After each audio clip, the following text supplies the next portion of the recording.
বিগত বছরগুলোর চেয়ে এবছর নওগাঁয় পাট চাষ কমেছে। শ্রমিক সংকট ও পাট পচানোর জন্য পর্যাপ্ত জলাশয় না থাকায় বিপাকে পড়েছেন পাট চাষিরা। চলতি বছর পাটের দামও কম। মিল মালিকদের চাহিদা কম থাকায় পাইকারি ব্যবসায়ীদেরও গুনতে হচ্ছে লোকসান।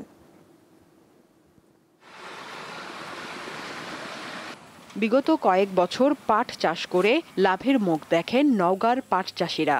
সেই আশায় এবারও পাট চাষ করেন তারা।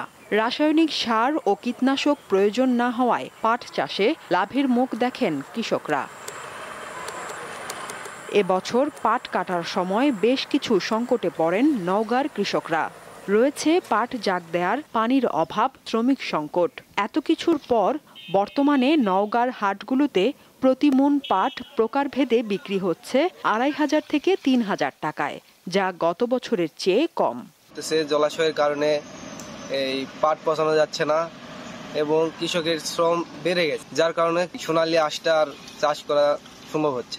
২২০০-২৩০০ টাকা মণ পাট খরচ দেয়া মনে কর যে কিছুই থাকে। পাটের দাম যা এখন বর্তমানে ছিল এর থেকে আর একটু বেশি হলে ভালো হয়। ওয়ালটন এখন দেশের সীমানা পেরিয়ে পৌঁছে গিয়েছে ৫০টিরও বেশি দেশে। ওয়ালটন, ঘরে ঘরে বিশ্বজুড়ে।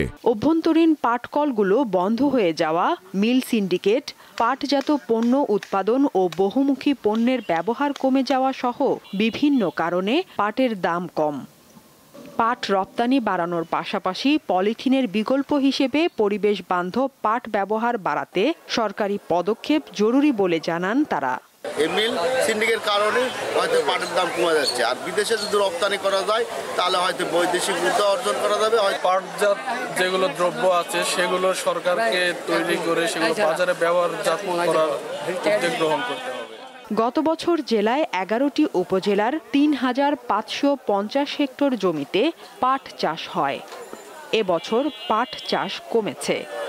প্রত্যেক মৌসুমে আমরা কৃষকদের পাটের বীজ এবং সার অনুদান দিয়ে থাকি। তো যদি পাটের সঠিক মূল্য যদি কৃষক না পায় তাহলে আসলে কৃষক পাট আবাদ থেকে সরে যাবে, এটাই স্বাভাবিক। পাট চাষ বাড়াতে কৃষকদের উচ্চ ফলনশীল জাতের বীজ ব্যবহারের উৎসাহিত করার পাশাপাশি পাটের ন্যায্য মূল্য নিশ্চিত করার দাবি সংশ্লিষ্টদের। দীপ্ত, বার্তা কক্ষ।